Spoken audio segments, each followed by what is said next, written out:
Catherine Bernardo, natatakot na kay Daniel Padilla kaya nag-hire na ng bodyguards para di malapitan ito. Usap-usapan ngayon sa mundo ng social media, ang ginawang umano'y pag-hire na ng bodyguards ng actress na si Catherine Bernardo, sa kadahilanang naiirita at medyo nakakaramdam na siya ng takot, sa palaging pagsunod ni Daniel Padilla sa kanya. Pinipilit kasi niyang di na magtagpo ang kanilang landas, pero parang ang aktor na daw ang bumubuntot sa kanya at lumalapit, kahit na patuloy na niya itong dinidedma, bagay na ikinaiinis na umano ng nasabing actress. Ayon kasi sa chika, ay hindi na daw kasi pinag-aaksayahan ng oras ni Catherine si Daniel sa pamamagitan ng pagpansin dito, pero tila ang aktor na daw ang naghahanap ng lusot para may mapag-usapan sila, kahit na anong iwas na umano ng actress. Isa na nga sa patunay dito ang sa araw ng naging kasal ni Robby Domingo, na kung saan, ay marami ang nakasaksi ng paglalapit-lapit ni Daniel kay Catherine, kahit na wala namang matibay na rason, kasi nga wala na silang dapat pag-usapan pa. Pakiramdam umano tuloy ni Catherine, ay kahit natapos na sila ni Daniel ay patuloy pa rin siyang ginagamit nito,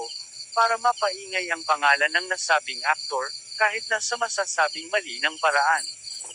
Pinipilit kasi ipakita ni Daniel sa publiko, na okay lang talaga sila ni Catherine hanggang ngayon,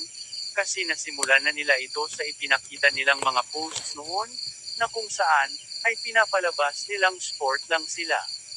Sa katunayan ay okay lang naman talaga si Catherine, pero hindi daw ibig sabihin na kailangan pa niya ipagpatuloy ang pakikipag-close kay Daniel, kahit natapos na ang ugnayan mayroon sila, kasi ang ibig sabihin ng okay niya, ay yung tanggap niyang wala na sila ng aktor. At dahil nga wala na sila, ay wala na ding dahilan para magpakita pa sila sa publiko na magkasama sila, o nagsasama sila,